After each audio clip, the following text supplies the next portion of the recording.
To show why the following 5 attributes, yarn type, fabric weight, fiber identification, fabric count, and weave identification, make great attributes, I will go more in depth. I will review 2 fabrics to decide what materials will suit best for this lining, the fashion fabric and the lining. The intended use is going to be key for what this garment will need. In every garment you need structural and performance attributes. Today I'm going to talk more about why the performance attributes are so important. Performance attributes have proven through the years with many experiments and research. Results from research are shared and shown why the textile world works. One study researched water transportation in textiles. In the study, they found that the yarn construction made a difference on how well the water was transported. This results show that appropriate choice of yarn attributes is essential for obtaining desired fabric properties. Another study looked at the fabric count and how it would play a role in the overall structure of a garment. Overall, results show that ballistic performance of fabric called pyramid with integrated shear thickening fluid played roles in not only the ballistic limit but also the back face signature. The purpose of the study was to overall see if fabrics with high fabric count could absorb less energy than the fabrics that had lower fabric count. Both of these studies showed just a glimpse of how a fabric count and yarn construction are essential in making a garment. They used complex techniques to understand how the basis of yarn type are to take a huge role in the garment. People do not realize how advanced things are becoming in the fashion field. Still to this day, people are learning more and more about fabrics and finding more advanced ways to make the garment better for use. This will not only help the customer in making better garments, but also with the field as well, so they can make things easier. Overall, the more things advance in the textile world, the more we can do, showing that this field is always growing. The end use of the garment is the overall base of making a garment. Yarn type, fabric weight, fiber identification, fabric count, and weave identification will be essential things for this dress. Starting with yarn type, the main focus is the twisting and untwisting of the fiber. This will determine how strong this fabric will be. The lining of the dress will overall hold the dress together, so the strength behind this is going to be the strength of the dress. Another feature that is important in yarn type is using plied yarns. This will prevent the fabric not to break. Next is fabric weight. Fabric weight refers to the mass per unit area expressed in ounces per square yard or grams per square meter. Looking at this, we can see that a lining of a dress needs to be light. If the lining is too heavy, the dress will not lay right.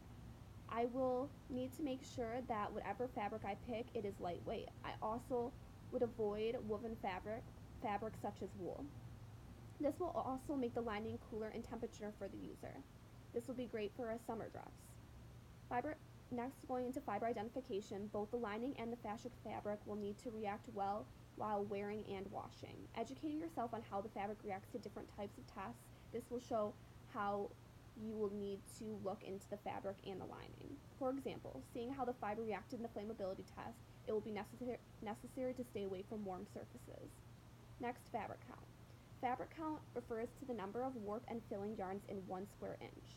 For both the lining and fashion fabric, it will need to have a high fabric count. The higher the fabric count, the better quality the garment will be.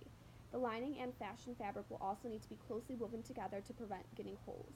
This will also ensure no shrinkage will happen during the washing and drying. If the garment is able to hold its shape during the wash and drying, the overall garment will last longer. Next is weave identification. The interlacing of a fabric is how one determines the weave identification. Depending how it is interlaced will also determine how it will shrink. As well as I said before, the fiber's strength shows how it's interlaced tight enough to make it strong enough. The testing behind yarn type, fabric weight, fiber identification, fabric count, and weave identification will determine what fabrics will need to be used for the lining and fashion fabric. Whether the fibers pass or fail will conclude what should be changed. The yarn type is going to determine if it is sustainable. The fabric weight will calculate the mean of the standard deviation, a t-value, to see if the weight will be good enough for the lining and fashion fabric. Next, fiber identification. The burning test can determine what fibers should be used in the lining and the fashion fabric.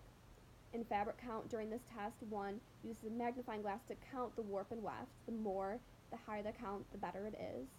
And then lastly, weave identification and fabric construction.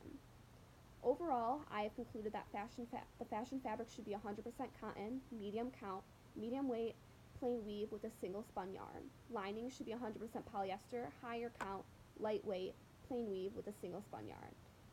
Yarn type, fabric weight, fiber identification, and weave identification are all essential when constructing a garment. Performance attributes will result in how a garment performs on daily activities. Overall, how the fiber holds its shape will see how durable it is. With the findings with the literature review given, one can see how it relates hand in hand. I believe that constant research will continue to result in fabrics and textiles that perform better than today's material. Through the research I have conducted throughout this project and with the research, I have found both that show how it can improve in textiles.